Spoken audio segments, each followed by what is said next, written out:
y los aspectos psicológicos en un paciente que debemos tener en cuenta en un paciente odontopediátrico.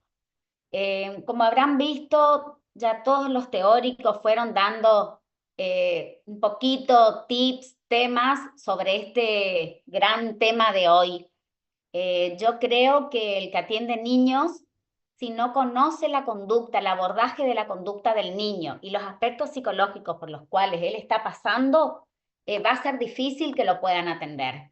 La doctora Roxana Ojeda muy bien lo dijo en el primer teórico, el cual fue presencial, que teníamos que, en el manejo de la conducta, hacer el decir, el mostrar y el hacer para poder asegurar un buen tratamiento de ese paciente odontopediátrico. Más adelante, la doctora Elizondo, vamos a hacer un recuento de lo que fuimos dando. La doctora Elizondo, cuando habló de fotografías, en un momento dijo que al niño lo debíamos involucrar en la consulta y darle que nos ayude, por ejemplo, cuando colocábamos los abrebocas y enseñarles y que nos ayude para hacer una buena fotografía.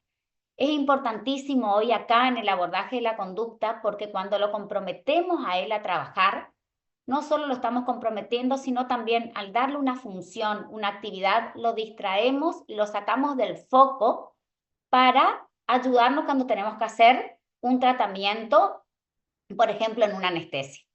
La doctora Cardoso también dijo que muchas veces el fracaso de nuestros trabajos es porque no tenemos un pleno conocimiento. Entonces, ¿a qué voy con todo esto? Que el abordaje de la conducta nos cruza a todos los temas, nos atraviesa, para lo cual es importantísimo que sepamos manejar a este niño. Entonces, ahí vamos. Como objetivos nos debemos plantear que ustedes sean capaces de comprender esos aspectos psicológicos que el niño atraviesa, que están involucrados en una atención odontológica. Conocer del niño, conocer que no es lo mismo un niño de 2 años que de 5 o de 15, darle la importancia que él requiere, tener empatía con él, porque se van a dar cuenta que si ustedes lo tratan a un niño de 4 igual que a un niño de 15, el niño de 15 no le va a gustar, se va a sentir ridiculizado. Y también debemos conocer las diferentes formas de abordaje para poder abordar correctamente a ese niño. Entonces, en el abordaje de la conducta, acá se va a establecer lo que se llama una situación odontológica, que como hay una situación, nosotros en odontopediatría la llamamos tría odontológica. Acá tenemos que hacer un paréntesis importantísimo. Atender niños no es lo mismo que atender adultos. No es que seamos más importantes o menos importantes, pero el niño no es un adulto en miniatura. El niño es el niño con todas sus características que son personales y peculiares de él. En todo él va a cambiar desde el punto de vista fisiológico, funcional y también psicológico. Entonces, debemos tener un pleno conocimiento de él para poder atenderlo adecuadamente. En esa tríada ontológica, que es la situación ontológica que se genera cuando atendemos niños, dentro del consultorio, va a estar formado por los padres, el odontólogo, o sea, ustedes, nosotros, y el paciente niño. En esa tríada, le hago esta imagen para que les quede grabado, para que recuerden la imagen.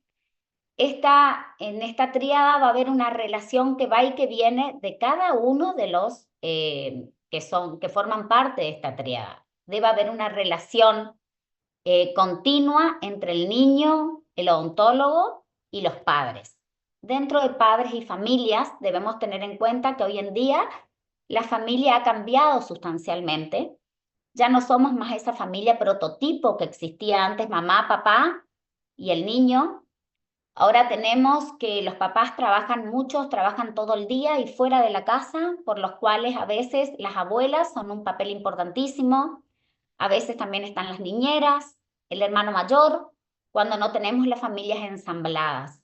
Entonces es importante conocer en el momento de la atención con quién ese niño va a ir al consultorio y debemos comprometer a esa persona. O sea, el que vaya al consultorio a ayudarnos, primero que tiene que ser mayor de edad, no puede ir con otro hermanito, y debe ir una persona, por lo menos en la primera consulta o en los momentos en que vamos a hacer algo, por ejemplo, una extracción, debe ir uno que sea un tutor responsable, mayor de edad, que sepa del niño para llenar esa historia clínica. Ustedes van a tener que deben, en la primera consulta, como ya se dijo en el teórico anterior, firmar el consentimiento informado dentro de la clínica.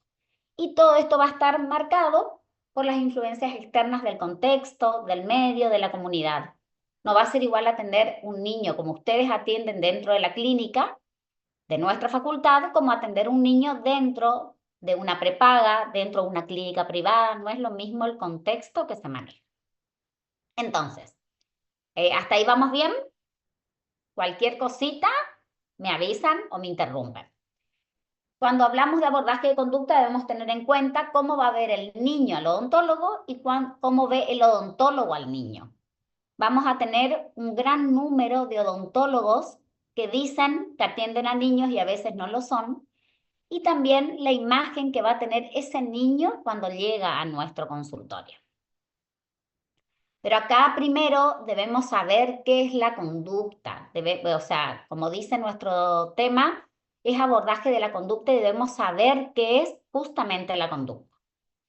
Conducta vamos a decir que es una acción que puede ser observada y puede ser medida. Nosotros la vamos a ver, la vamos a poder medir y muchas veces esas conductas son aprendidas de otras personas. Un ejemplo sencillo es cuando nosotros en las primeras consultas, que a veces no es en el mismo sillón, cuando viene un niño, enseñamos la técnica de cepillado acorde a la edad y el niño dice, sí, mi mamá me enseñó. Bueno, eso es una conducta que fue aprendida ya por la mamá y van a ser conservadas en el tiempo dentro de la familia. Y hay conductas que a veces, si no están bien, por ejemplo, una técnica de cepillado que no está bien, debe ser desaprendida. Nosotros vamos por el tema de una verdadera comunicación dentro del consultorio. Las técnicas de abordaje de la conducta que ahora vamos a sugerir y yo les voy a comentar, tratamos de establecer que haya una comunicación, un diálogo entre los padres, el niño y nosotros. Esa comunicación se va a dar a través del diálogo, a través del lenguaje oral. A veces no solo esa comunicación va a ser a través del lenguaje oral, sino a veces por una expresión facial, más de una vez, como dice el refrán, una mirada vale más que 1000 palabras, ¿no? Un gesto. Y a través del tono de voz. Dentro de esto debemos tener en cuenta, como les dije recién, los tipos de odontólogos, los tipos de padres y los tipos de niños. Los tipos de odontólogos, vamos a tener los odontólogos que directamente no atienden niños, atienden adultos, y les dicen, no, yo no atiendo cuando el padre llama y deriva con otra persona. Por un lado está bien la honestidad de ese odontólogo, pero tenemos que pensar que a veces están en un centro asistencial, en un hospital, en una salita, y por lo menos deben estar formados para atender esa urgencia y poder derivar. Después están los odontólogos que dicen que atienden niños y que pueden ser más miedosos que el mismo niño, que pueden estar siempre malhumorados, no les gusta atender. El odontólogo que nosotros lo llamamos algodonero es el que dilata los tratamientos, posterga, dice que atiende, pero lo hace pasar, le pone una medicación, un algodoncito y no hace más nada. El que siente más miedo o más pena que el mismo paciente niño, que sería el lastimoso. Dentro de los tipos de padres, también tenemos distintos tipos de padres. Hoy en día hay que hacer un paréntesis grandísimo en esto porque están los padres que como trabajan todo el día, a veces no ponen límites, el niño va más allá, el niño es el que manda dentro del consultorio. Entonces está el niño, los padres que son muy protectores, y los niños manejan todo, o también los padres, perdón, que son despreocupados, que llegan a último momento, no le dan la importancia que corresponde a la salud bucal del niño. También el distrayente, el que no se da cuenta, el que tiene un montón de otras obligaciones y de la salud bucal de su niño no le interesa. Y dentro de tipos de niños, como ven acá en rojo grande, que es hoy por hoy el protagonista de nuestra consulta, que son nuestros niños. Los niños hoy en día tenemos niños que si bien muchos son muy respetuosos, también tenemos los niños que no tienen límites, que van más allá, que los padres a veces te dicen, pero doctora, yo no puedo. También tenemos los niños que son muy violentos, para lo cual tanto esos niños como esos padres deben saber que los límites dentro del consultorio los manejamos nosotros. Nosotros vamos a decir cómo se trabaja, cómo se sigue. El niño no va a manejar ni los tiempos ni la atención dentro del consultorio. Entonces, acá tenemos lo que yo le decía, el odontólogo temeroso, que él se siente como chiquito al lado de ese paciente niño, el mimoso donde todo el día lo mima, le da muñecos, le da cariño y al fin no hace nada. Un tema importante también es que ustedes habrán visto que en nuestra clínica, cuando atendemos niños, se viste de odontopediatría. Decoramos los box, le pedimos que quien lo haga, que quien puede lo haga. Consideramos que es importante. En varios países, en varias clínicas odontológicas, hasta los odontopediatras más grandes, ustedes van a ver que adornan sus clínicas. No es para que con esto distraer al paciente y que en el momento de dar una orden no nos deje trabajar, pero sí para que el niño al llegar se sienta en un lugar ameno, en confianza, donde se sienta a gusto. Ustedes, los que atienden niños, deben ya de antemano preguntar en el momento que el papá pide el turno, preguntarle qué dibujito le gusta, qué música escuchan, o cuando llega al consultorio, seguimos, cuando llega al consultorio, preguntarle cuáles son las cosas que el niño suele hacer para poder distraerlo y ambientar el consultorio para eso. Entonces, cuando nos preguntan en la clínica, doctora, ¿es obligatorio decorar, ambientar? No, no es obligatorio. Pero sepan que el niño es un punto importantísimo. El niño va a venir más contento, se va a sentir a veces, va a ser el momento en que ellos están a gustos dentro del consultorio. Y ya arrancamos con un punto a favor para no solo como nosotros como docentes, sino ellos al verse atendidos más en un lugar más confortable. Entonces, ¿qué es el miedo? Hoy hablábamos de lo que era una conducta. El miedo, primero de todo, el miedo es una respuesta primitiva, básica, que tenemos todos los seres humanos, no solo el niño, ante una amenaza real externa. El niño desarrolla ese miedo ante una reacción externa que no le gusta, que él se siente en peligro. Cuando hay mucho miedo se puede acelerar el pulso, la hiperventilación, el chico ustedes van a ver que respira mucho, entonces el niño está con un verdadero miedo. Y cuando atendemos niños van a ver en las literaturas que se habla de miedo, de ansiedad, de angustia, pero deben saber que la ansiedad es lo que se genera, es como decir que es el pasito que sigue al miedo, es como decir que esa ansiedad se genera porque ese niño tiene un miedo anticipatorio. Entonces, por ejemplo, un ejemplo sencillo. Le dicen que va a ir al odontólogo, bueno, hoy en la tarde vamos a ir a visitar al doctor porque te duele una muela. Entonces el niño ya le contaron en la escuela, por ejemplo, un adolescente ya le contaron que te hace esto, que te hace el otro, entonces él ya llega con cierto temor. Ese miedo que tiene es la ansiedad. Él no sabe, no vivió por eso y puede que tenga miedo igual. Mientras que la angustia, realmente cuando el niño tiene mucha angustia, ustedes van a ver que se paraliza. que no es capaz ni de entender o de afrontar esa situación por la cual está pasando. Entonces, de ahí la importancia que ustedes sepan conocer al niño cuando realmente tiene miedo, cómo manejarlo, cómo ayudarlo para seguir adelante. ¿Vamos bien? Entonces, dentro de tipos de miedo vamos a conocer los miedos subjetivos y los miedos objetivos. Los miedos subjetivos son los miedos que vienen, por ejemplo, la mamá le dice, vamos a ir a la odontóloga y te van a poner, mira, una inyección, o vamos a vacunarte y te va a pasar tal cosa. Ese es un miedo que él no vivió, capaz que es la primera vez que va al odontólogo y ya le están incorporando un miedo subjetivo. Él no lo pasó. El objetivo es cuando ya el niño pasó, por ejemplo, por un consultorio, no la pasó bien, tuvo dolor y ahí sí genera un miedo real, objetivo a algo que le pasó y no fue bueno. Cuando tenemos ese niño que ya viene con una mala experiencia, nosotros decimos que esos niños debemos trabajar de -0, o sea, estamos por debajo. Tenemos que primero levantar a ese niño, demostrarle que no va a sentir dolor para luego ganar la confianza de él. Y también debemos saber que los miedos no son todos iguales, que no es lo mismo tener un miedo a los 2 años, a los 4, que a los 9.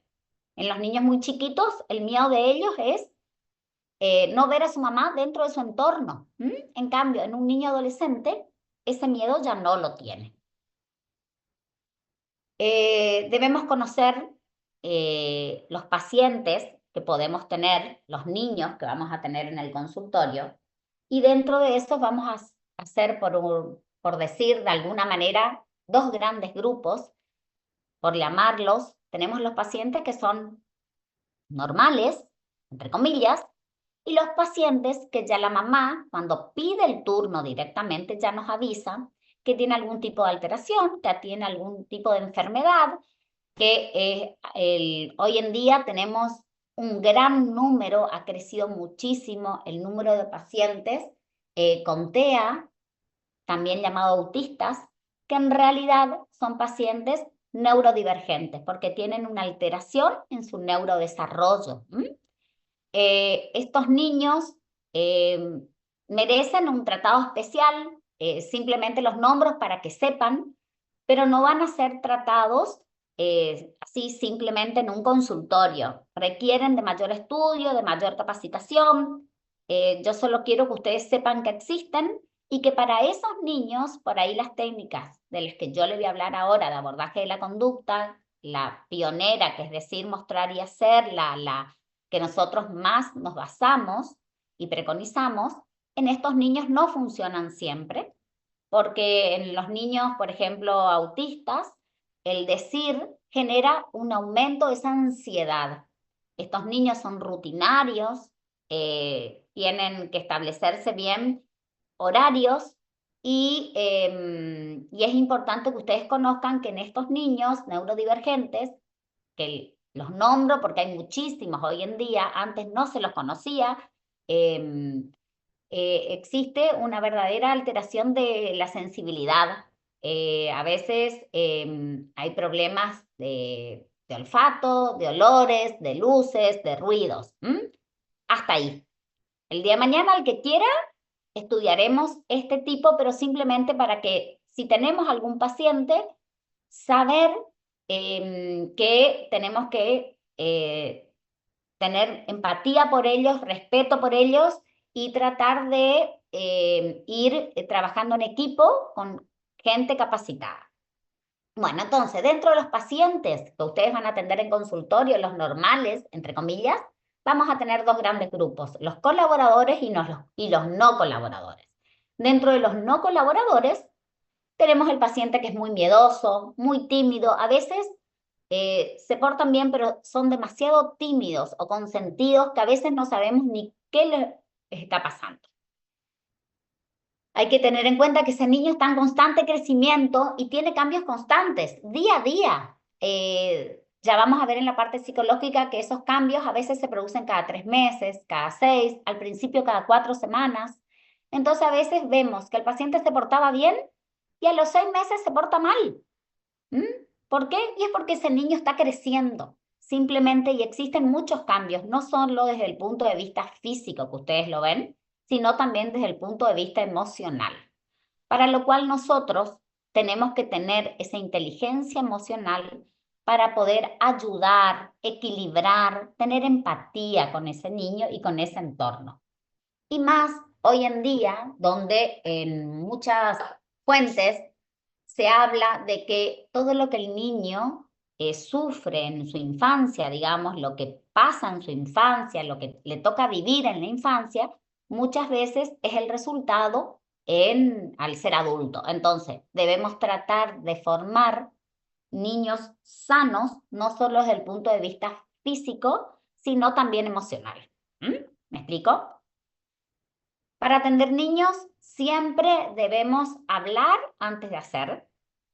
Debemos hablar en los momentos en que él nos está escuchando. Si él está distraído, viendo la pantalla que ponemos en el celular, el dibujito que le quisimos poner y no nos está escuchando, debemos focalizar el tono de voz para que él nos escuche o apagamos.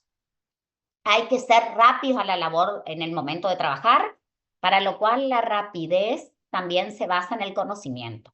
Si ustedes no saben lo que van a hacer y están buscando lo que tenemos que hacer, buscamos la pinza, algodón, preparamos esto, no sabemos bien o no tenemos todo preparado, difícilmente podamos trabajar rápido.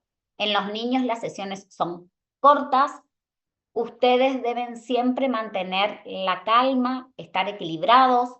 Si ustedes ese día, como persona, porque atrás de ese odontólogo profesional hay una persona, no están bien, no han tenido un día, han tenido un problema, es preferible cambiar el turno de ese niño.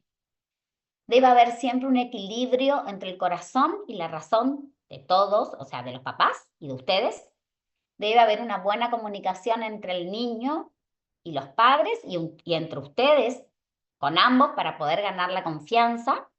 Y debemos tener, cuando tengamos niños, que era lo que yo os decía, dispositivos, herramientas, juegos, dibujitos, saber de él, saberlo escuchar, que se familiaricen con ese espacio odontológico. Entonces, vuelvo a repetir, no es obligatorio, pero es importante. También, para abordar esa conducta, debemos tener en cuenta el desarrollo psicológico, que va a variar si son preescolares, o sea, cuando están en jardín, los escolares, los preadolescentes y los adolescentes. Esto va a variar en las funciones de maduración y en las funciones de aprendizaje. Un niño de 4 no aprende igual que un niño de 15. Entonces, dentro de los factores determinantes en esta conducta del niño, hay factores que vamos a tener en cuenta y que van a influir cuando vamos a manejar esa conducta del niño. Uno va a ser la actitud de la familia. Debemos ver cómo esa familia se compromete, si se responsabiliza. Por ejemplo, como hoy decíamos, cuando le enseñamos técnica de cepillado y le decimos, mira mamá o papá o al hermano mayor, se debe cepillar tantas veces por día hasta los 6 años, siempre supervisado, y vemos que vuelve la semana siguiente y no se cepilló. Entonces ahí la actitud de la familia está fallando. Experiencias previas, si ya tuvo una mala experiencia, bueno, tratar de remontarla, volver a ganar la confianza del niño. Esto no ocurre de una sesión para la otra cuando estamos en -0, como yo suelo decir. Nos va a llevar una sesión, 2 sesiones, pero no por eso vamos a decir no lo podemos atender y vamos por otra técnica. Muchas veces los chicos se portaban re bien y de repente ocurre la separación de los padres y tienen miedo a quedarse solos, miedo a los desconocidos. Esto es muy importante. La presencia o ausencia de los padres en el consultorio, dentro del consultorio, muchas veces depende de la edad. Ahora vamos a ver lo que denominamos complejo de Edipo y complejo de Electra, que a veces en ese momento que esté uno de los papás dentro del consultorio ayuda, o bien el mismo papá le dice, no doctora, conmigo se porta mal. Entonces evaluaremos para cada paciente en particular y el papá espera afuera o en la sala de espera con la puerta entreabierta. Debemos tener en cuenta el coeficiente intelectual para poder manejar ese niño y a la familia, la edad, el sexo y en duración de la visita no solo es el tiempo, sino también el momento. Por ejemplo, si nos dice que salió de la escuela, está cansado, sin comer, difícilmente es a un niño que nos pueda colaborar. Entonces, ahí vamos. Técnicas de control, de manejo de la conducta. Vamos a tener las técnicas comunicativas, que son las que nosotros queremos lograr siempre. Son las técnicas donde hay una comunicación, hay un diálogo, hay motivación. Técnicas de modificación de esa conducta, ya van a ver que ocupamos algunos dispositivos para modificar la conducta. Técnicas ya con enfoque físico y otras técnicas que son las que no preconizamos. Dentro de las técnicas comunicativas o motivacionales, debemos tener el lenguaje pediátrico, o sea, hablar en un lenguaje que el niño nos entienda. El decir, mostrar y hacer, que ya escucharon un montón de veces. Correcta de los niños para que reflejen con fidelidad el estado del paciente niño ¿Quién para está? la interpretación y elaboración de un ¿Alguien está diagnóstico hablando? valedero, confiable y personalizado.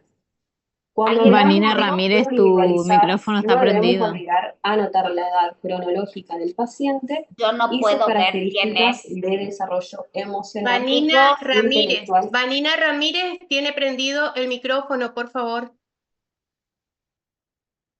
bueno, seguimos. La técnica del decir, mostrar y hacer, que ustedes ya escucharon hablar mucho, ahora vamos a explicar paso a paso. El control de la voz, el refuerzo positivo, la distracción y la presencia o ausencia de los padres. El decir, mostrar y hacer, que es nuestra técnica madre.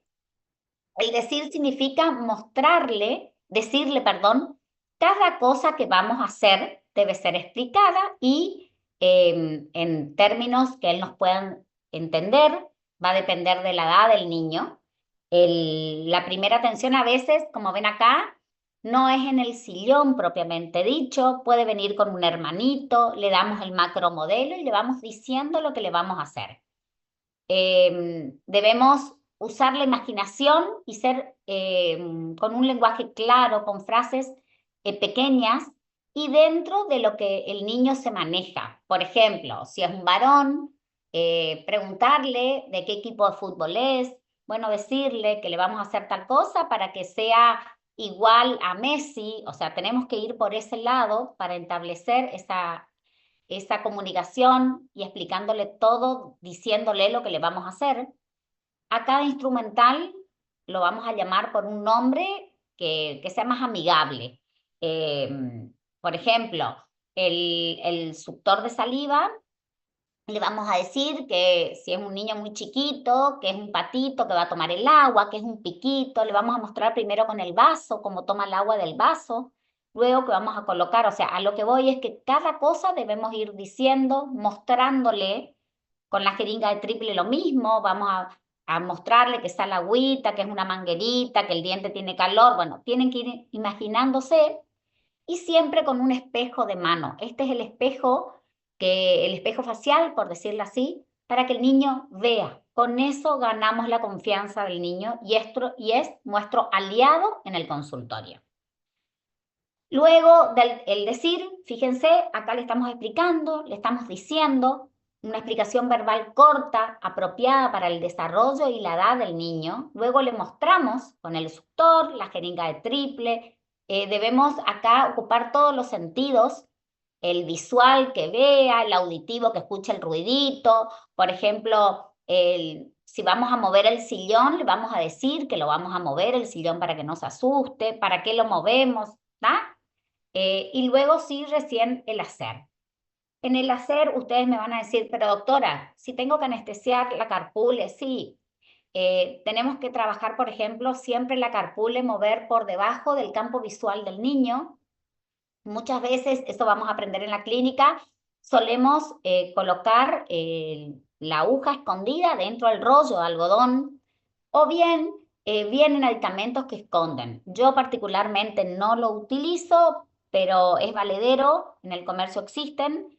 y será cuestión de ir escondiendo y mostrando esa parte, el hacer propiamente dicho. No le vamos a poder mostrar la jeringa porque a nadie nos va a gustar que mostremos esa jeringa y esa aguja por sus ojos. Entonces, escondámoslo, le mostramos más o menos, pero todo lo otro tiene que ser explicado. Entonces el niño va ganando confianza y bueno, una vez que colocamos, hacemos la anestesia, una vez que ya está, no hay que retirar y lo escondemos con el rollo de algodón. Entonces, si él no ve esa parte, ya está.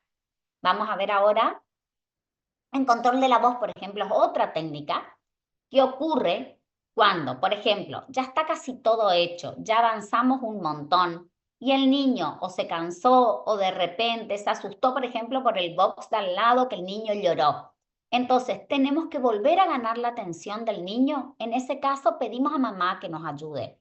O nos sujeta mamá, nos ayuda mamá, delimitamos roles, marcamos los límites, levantamos un poco la voz o reformulamos la voz.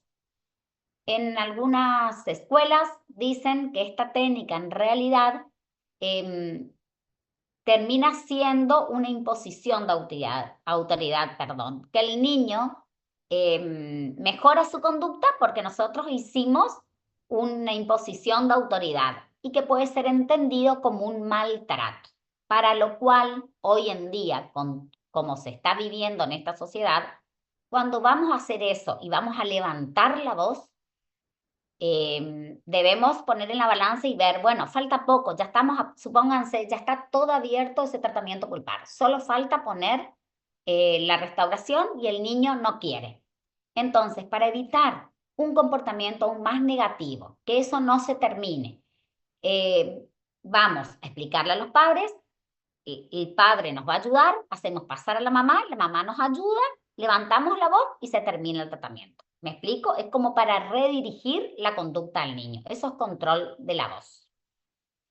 Estas son fotos tomadas de ustedes mismos.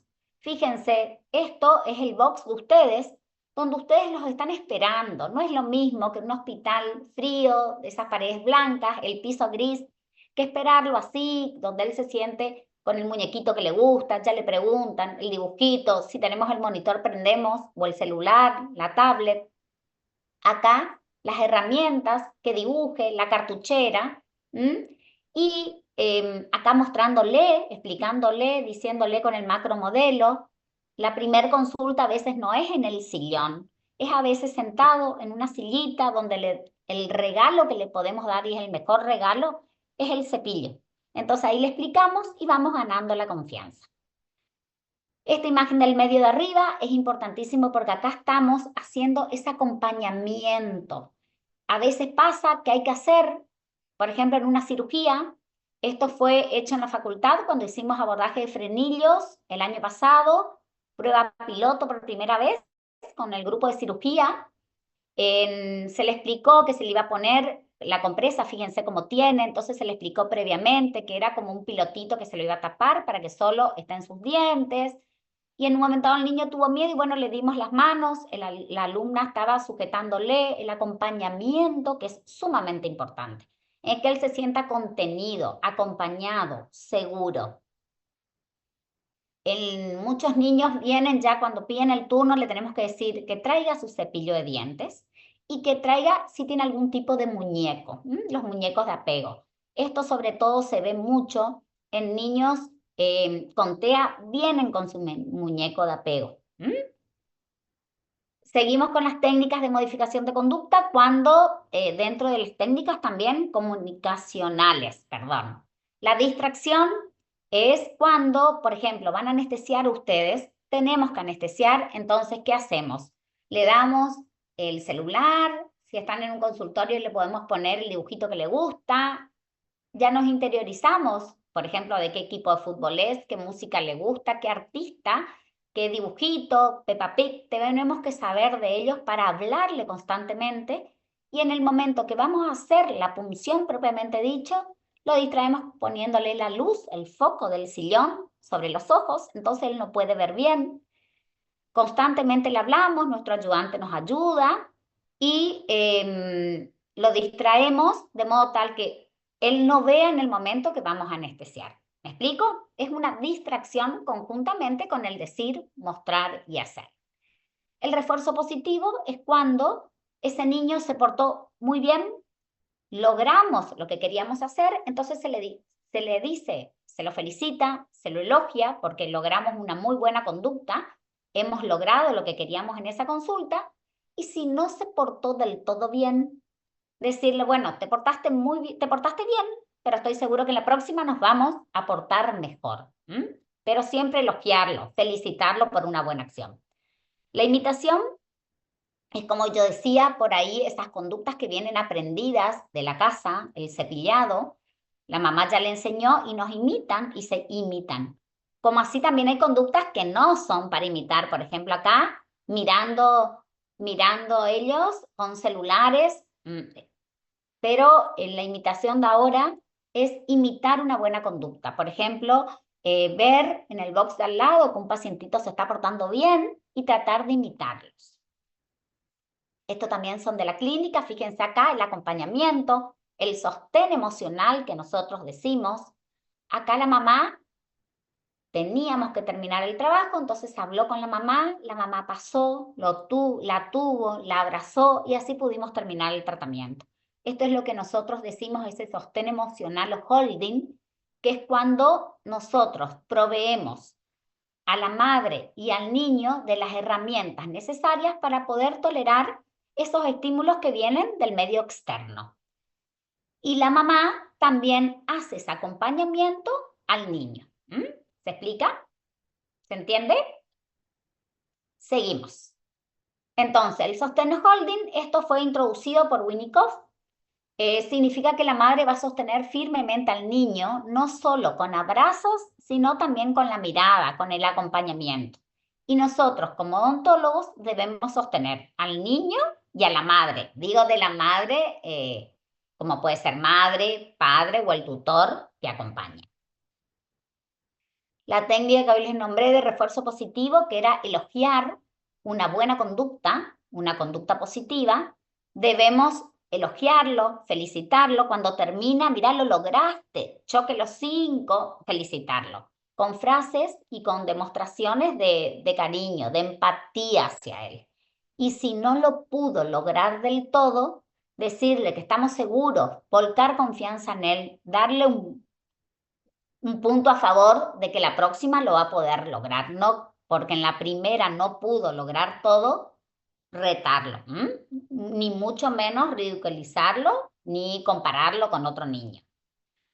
La distracción, fíjense cómo le pone el foco de luz en los ojos para que no pueda ver. A veces también podemos distraerlo colocándole anteojitos, como decirle, bueno, mirá, te quedan lindos y le ponemos unos anteojitos, unas gafas, prender un monitor, todo eso como para que un procedimiento que es desagradable no pudiera hacer tan desagradable, no llegar a ser tan desagradable, no sea percibido como tan desagradable.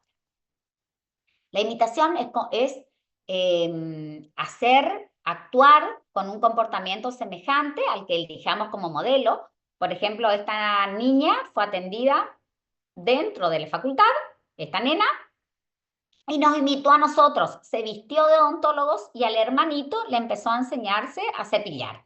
Esto también tenemos que hacer dentro del consultorio cuando los estamos atendiendo, la imitación. Dentro de las técnicas de enfoque físico ya, tenemos bloques de mordida o abrebocas, la técnica de mano sobre boca, control físico por parte del profesional y el control físico mediante algunos dispositivos. Los bloques de mordida son estos, son como unos abrebocas que también le llamamos, que se colocan, una parte se coloca entre los maxilares, en uno apoya el maxilar superior, otro el maxilar inferior, los dientes superiores, los molares inferiores, como para mantener abierto, que no pueda cerrar del todo y que nosotros podamos trabajar. En estos agujeritos que ven acá deben colocar siempre hilo dental, como para que si se nos mueve podamos rápido traer para que no le ocasione problema al niño. Eso es cuando no nos deja trabajar mucho, entonces colocamos los abrebocas, mantiene la boca en esa abertura y podemos trabajar. Mano sobre boca ya es una técnica un poquito más invasiva. Siempre hay que explicarle a los padres lo que vamos a hacer y por qué lo vamos a hacer. Y esto es cuando, por ejemplo, estamos en un momento que ya escapa de las manos, la mamá lo reta, el niño llora, es un ruido constante en el consultorio, no nos entendemos nada. Entonces, en ese momento, previa explicación a la madre, se le explica lo que se le va a hacer primero a la mamá, tapamos un poquito la boca del niño, nos ponemos acá al costado, fíjense por detrás, y le hablamos al oído al niño.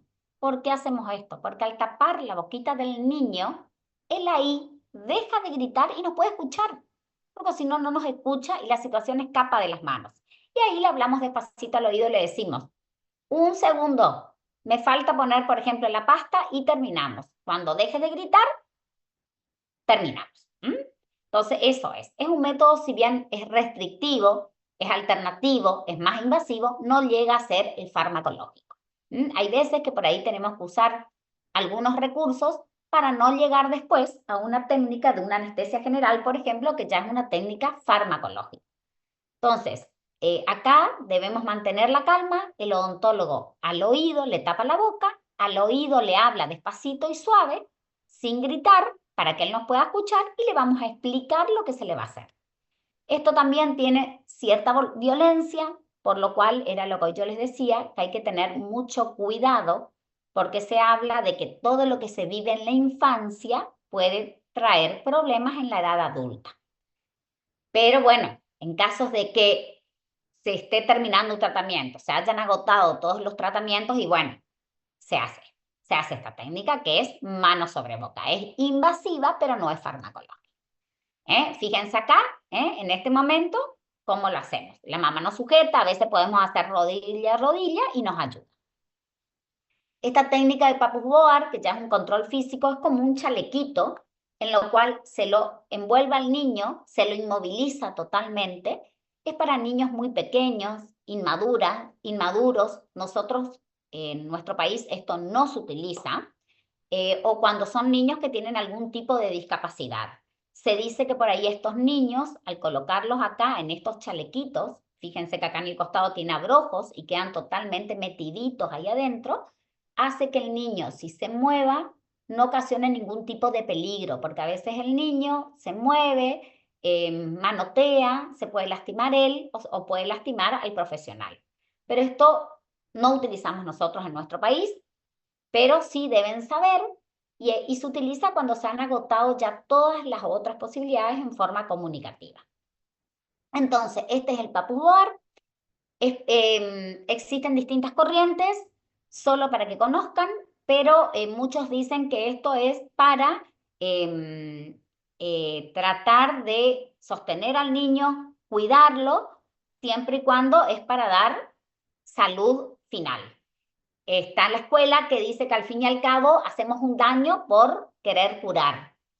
Son escuelas, pero bueno, nosotros no hacemos.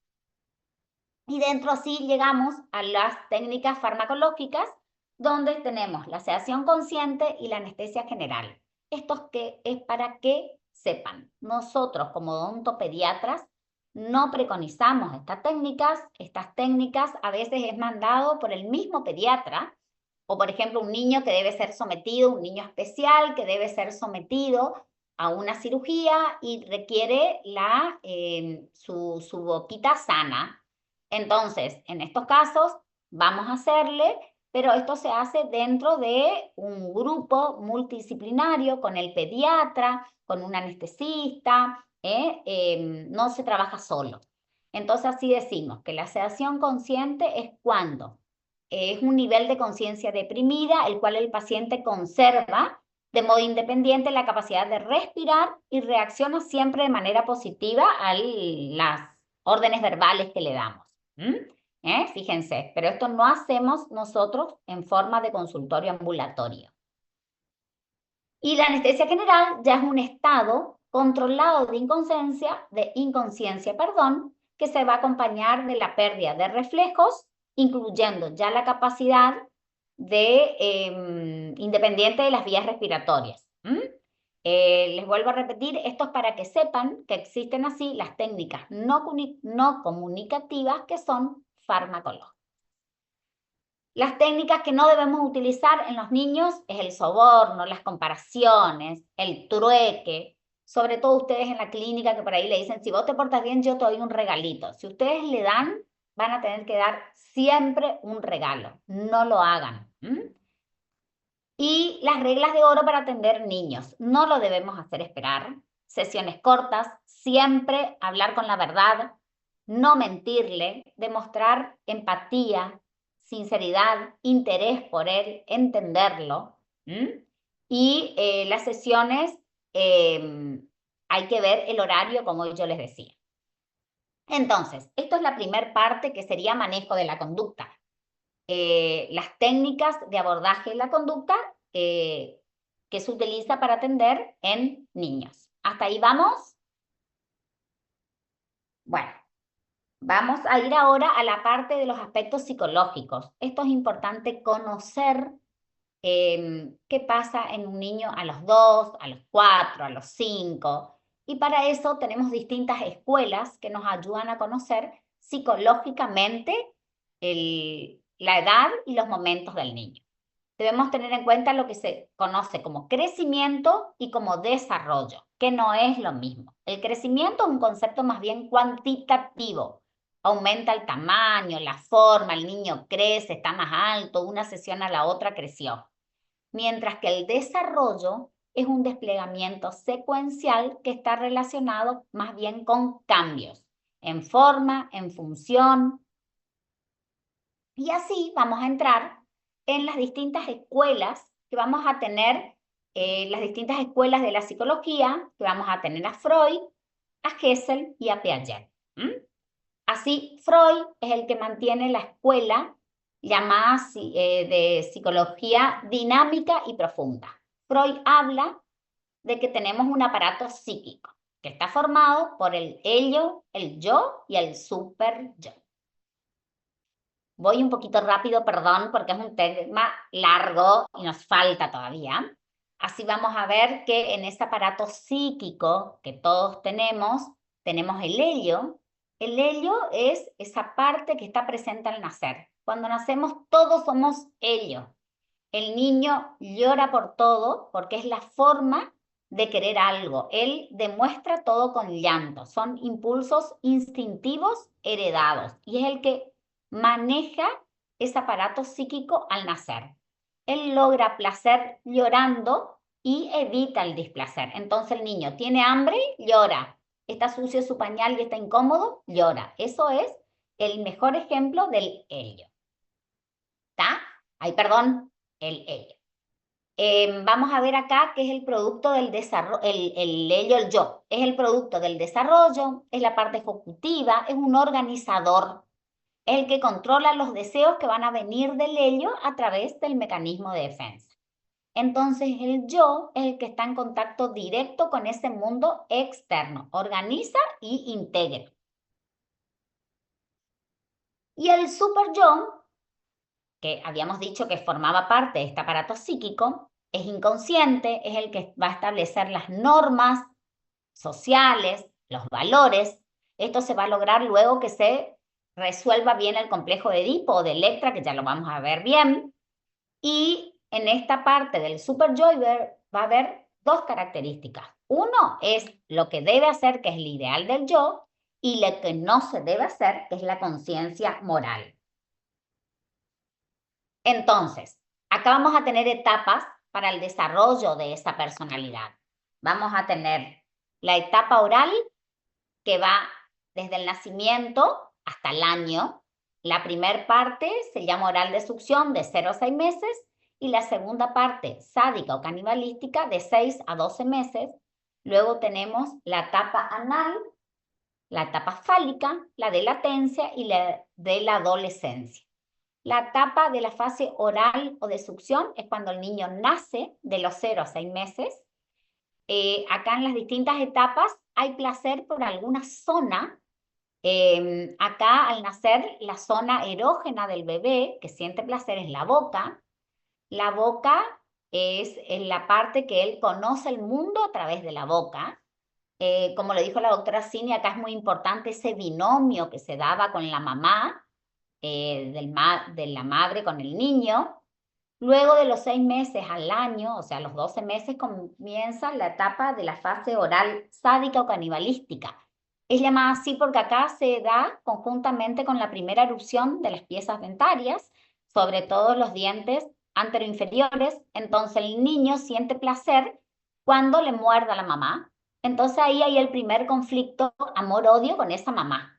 Por un lado, la mamá le quiere dar el alimento, que no es solo alimento, sino también es emocional, y el niño le muerde, entonces le saca, y ahí se genera ese primer conflicto. Entonces, luego ya tenemos la etapa anal. En la etapa anal va de 1 a 3 años. Acá el niño logra placer cuando puede concentrar los esfínteres. Es importante ver esa maduración que tiene el niño y no apurarlo, porque si lo apuramos, es posible que el niño se frustre y no pueda, y esto retarda en esa maduración. Como todos los niños de hoy, habrán escuchado esta bendita generación de cristal, que el niño no sabe frustrarse por nada, quiere que todo le salga bien. Entonces tenemos que enseñar a nuestros niños, desde niños, que todo tiene su tiempo, que se va a ir logrando de a poco, que si algo sale mal, vamos, toma 2, y no frustrar a esos niños. Debemos ir enseñándolo y esperar a que ese niño madure. Él siente una sensación placentera en esta etapa cuando él puede retener o expulsar. Cuando logra eso, él empieza a lograr esa autoindependencia. La etapa fálica ya va de los 3 a los 5 años. Él acá logra placer en sus genitales, empieza esa curiosidad sexual y acá empieza a tener ya más valores. Y es lo que hoy yo les decía del bendito complejo de Edipo y complejo de Electra. La resolución de este complejo, que se da a los 5 años aproximadamente, es importantísimo para la maduración emocional del niño cuando es adulto. Así vamos a ver que el complejo de Edipo se da siempre con el sexo del lado opuesto. Por ejemplo, el niño varón compite, vamos de nuevo, perdón, la niña mujer compite por el amor de su papá con su mamá, ¿me explico? Y el niño varón a lo contrario. Luego viene ya la etapa de latencia, que es a partir de los 6 años hasta los 12 años. Acá hay una quietud, como dice su nombre, hay una latencia, no pasa nada, hay una quietud. Sí empiezan a tener un desarrollo intelectual, los niños quieren estar en grupos, forman pandillas. Acá los más importantes son sus amigos, y las niñas se identifican con la función muchas veces de ser mamá. En la etapa de la adolescencia, a partir de los 12 años en adelante y más, a veces son eternamente adolescentes, vamos a tener que va a estar distintas etapas de la adolescencia. Es una etapa difícil, turbulenta, tiene un montón de conflictos. Al niño la palabra adolescencia es porque todo le adolece, todo está mal, todo le duele, todo se siente mal. Entonces, todos esos conflictos tienen que ser resueltos con el acompañamiento, con la paciencia, ponerse en su lugar, porque todo hemos pasado. Cuando logran superar esos conflictos, llegamos a una personalidad madura, que es el adulto equilibrado, y se divide en prepubertad, pubertad y adolescencia. Bueno, luego vamos a seguir con la teoría Piaget, que es otro maestro, otra escuela que seguimos, que es la que llamamos teoría de la inteligencia. El Piaget habla y dice que el desarrollo de la inteligencia se va dando como una evolución continua y se va a ir manifestando a través de estadios. O sea, esos estadios es el nivel de organización que se va a ir manteniendo por un cierto tiempo para pasar al estadio siguiente. Se va pasando de un estadio a otro por una etapa de transición. Primero hay un desequilibrio y luego el estadio que sigue, que estamos en equilibrio. Entonces, esto nos va a indicar el nivel cognitivo del niño, nos ayuda a adecuar nuestra comunicación, a ver en qué estadio se encuentra para ver cómo nos vamos a comunicar con él. Y los niveles de organización que hoy yo les decía. Entonces, en estos estadios, para ver cómo nos vamos a manejar, tenemos el estadio sensorio-motriz, que es el que se da en las guarderías maternales. El estadio representativo, el que está en el jardín. El operatorio concreto sería primaria y secundaria. Y el estadio operatorio formal. Así vamos a ver en este estadio, que es el sensorio-motriz desde que nace a los 2 años, vamos a tener las guarderías maternales, donde el niño tenemos las acciones de succión, de prensión, toma, suelta, deja, larga, las primeras relaciones con el mundo, empieza a relacionarse a través del lenguaje, los primeros lenguajes. Luego el estadio representativo preoperatorio. Ustedes van a decir, doctora, ¿y por qué tenemos que saber esto? Porque ustedes acá tienen que saber cómo tratarlos o, por ejemplo, algo muy sencillo, en qué momento le van a enseñar técnica de cepillado o qué técnica de cepillado le van a enseñar. Una técnica, por ejemplo, circular de fones, que requiere mucha destreza, no podemos enseñar a un niño de 2. Entonces, de acuerdo a eso, vamos a ir viendo en qué momento se encuentra para ver esa maduración y ver qué hacemos. Acá aparecen las primeras de 2 a 5 años, el representativo preoperatorio, es en el jardín de infantes. El niño acá ya va empezando a tener nociones de hechos. Ustedes a estos niños no le pueden decir dentro de un mes. No, el próximo martes, cuando tenés educación física, algo así, tienen que ir hablando para saber de hechos y de tiempos. Luego sí, sigue el estadio operatorio concreto de 6 a 11 años. Él acá ya organiza su mundo mental, puede sociabilizar. Acá ya vamos a enseñar una mejor técnica porque él tiene una mejor, maneja mejor, tiene la motricidad fina de la muñeca, entonces ya puede realizar operaciones más bien concretas. Le van a explicar cómo es la técnica de cepillado, por ejemplo, la circular de fones, y él va a poder responder. Él clasifica objetos, empieza a tener operaciones matemáticas, entonces este es el momento, a los 6 años, ustedes pueden enseñar bien la técnica de cepillado circular de fones, que requiere mayor destreza, si no ya es, anteriormente es la técnica horizontal. El operatorio formal es el estadio, es de 6 a 11 años, organiza su mundo mental, sociabiliza más, piensa más, ya tiene nociones de espacio y tiempo y mejores operaciones matemáticas. Luego nos vamos a la teoría llamada evolutiva del crecimiento y desarrollo psicomotriz de Gesell, es otra escuela. Él dice que el desarrollo motor y psíquico son indivisibles y se fijan así conductas características. Él va a hablar de que el crecimiento se expresa en conductas. La conducta motora, la adaptativa, el lenguaje y la conducta personal social. Y también va a hablar de campos, etapas, edades nodales y perfiles de conducta. Edades nodales, ahora vamos a ver, es un punto importantísimo que siempre se le pregunta cuáles son o cuáles son las edades y qué son en el examen final y no saben. Ahí se despiertan todos cuando Dios pregunta examen. Entonces, dentro de periodos o etapas tenemos la de lactancia, Acá los cambios ocurren, yo le decía hoy que los cambios iban pasando y a través de esos cambios el niño crece. Acá se producen cada 4 semanas. Entonces 4, 8, 12 y más. El deambulador, los cambios en esta etapa se producen cada 3 meses. En el preescolar va a ocurrir cada 6 meses, por eso que acá el niño es 2, 2 y medio, 3, 3 y medio. Y van a ver que, por ejemplo, a los 2 estamos en equilibrio y a los 2 y medio en desequilibrio. Entonces ustedes dicen, pero si se portaba bien y ahora se porta mal, y es por eso, porque él está creciendo. El niño de 5 años, nosotros lo llamamos el rey del consultorio. Es el niño que está contento, que está feliz, que todo le gusta, que hace caso. En cambio, el niño de 6 ya está muy cansado, empieza el primer grado, está desganado. Entonces, a veces no es el mejor paciente. En la etapa escolar tenemos 6, 7, 8, 9 y 10 años. Acá también sesiones cortas, los cambios ya son anuales. En la pubertad y en la adolescencia también los cambios siguen siendo anuales y tenemos que tener en cuenta la temprana y la tardía. Según Gesell, este crecimiento se va a dar por un principio de alternancia de conductas positivas y conductas negativas, o sea, conductas positivas, maduras, aceptables con las conductas opuestas.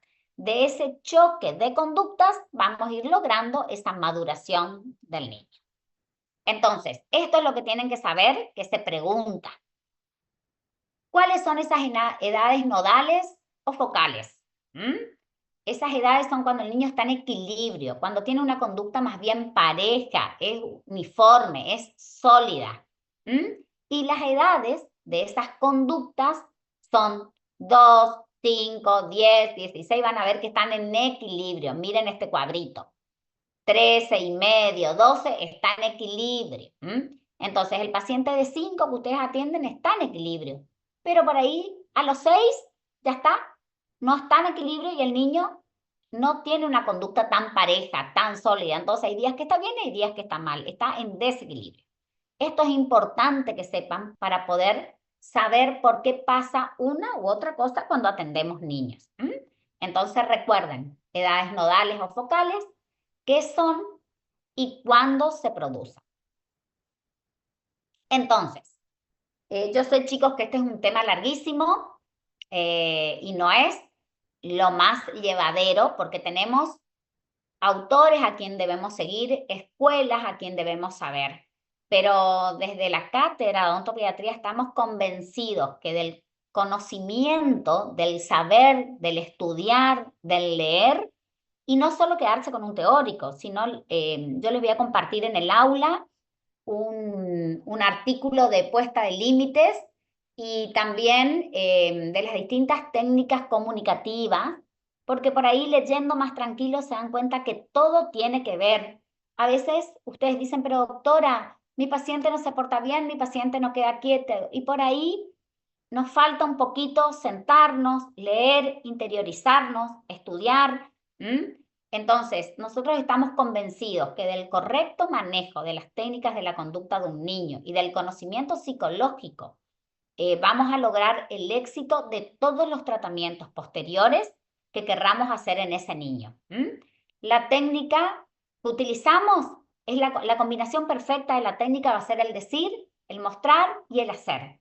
Conjuntamente con ese refuerzo positivo, elogiarlo, felicitarlo, esperarlo en el consultorio para que se encuentre amigable, con confianza, manejarlo con empatía y así y no olvidar que ese niño tiene su mundo, que puede tener días buenos y días no tan buenos y que nosotros siempre debemos respetar. ¿Estamos? ¿Alguna consulta hasta acá? Esta es la bibliografía. Voy a compartir por el aula, ya le digo, unos informes. Y bueno, y esto después va a ser subido este teórico al canal de YouTube de nuestra unidad curricular. Si les parece, voy a dejar de compartir y cualquier pregunta, por acá estoy. Profe, le hago una consulta. Vamos. No entendí muy bien lo de las edades nodales o focales. ¿Son edades que no tienen que ver con la edad real del paciente? A ver, eso les quedó porque dije que era pregunta de examen. ¿Ve cómo los levanto? Cuando se me quieren dormir al final. No, profe, estuve escuchando desde Muy entrada. bien. Bueno, no importa, está buena la pregunta. Las edades nodales o focales sí tienen que ver con la edad del niño, o sea, pero esas edades nodales y focales son en el momento en que el niño se encuentra en equilibrio. El niño está parejo, está equilibrado él y va a responder a lo que vos le pidas. Es la edad de 2, 5 años. Entonces, ese cuadrito que yo les pasé, ustedes deben saber, yo les puse a modo de ejemplo, de recordatorio, digamos, y está en relación con la edad que el niño tiene. En ese momento está en una edad focal, por ejemplo, a los 2, a los 5, él está en equilibrio, no La así a conducta los 5 y está en medio que relación, está en desequilibrio. entiendo, pero sería la conducta Porque está en el relación a la edad. autor lo que incorpora es de que la conducta del niño en esas edades está estable. Por eso son Recording edades stopped. nodales específicas. ¿Se entiende? Entendí, sí, sí, ahora sí. El 2 y el 5 son